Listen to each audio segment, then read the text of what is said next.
This week we are back with our fourth podcast on flowerhorn keeping.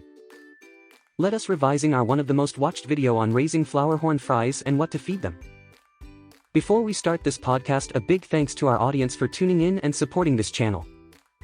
Let's get started. Raising flowerhorn fry can be challenging but also rewarding experience.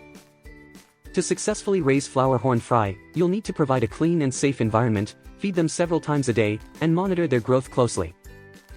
First, you'll need to set up a tank for the fry. A 10-gallon tank is sufficient for a small number of fry. Use a sponge filter to avoid sucking up the fry, and provide hiding places for them to reduce stress. Keep the water clean and change it regularly to avoid ammonia buildup.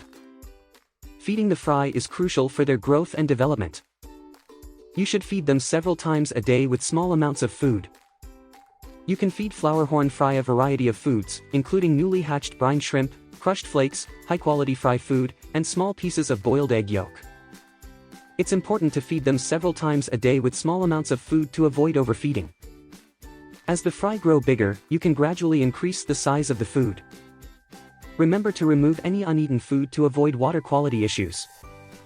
Some breeders recommend feeding them a combination of these foods to provide a balanced diet. It's important not to overfeed the fry, as this can lead to water quality issues. As the fry grow bigger, you'll need to separate them into different tanks to avoid overcrowding.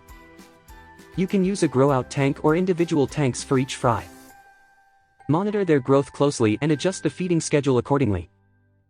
You can gradually increase the size of the food as the fry grow bigger.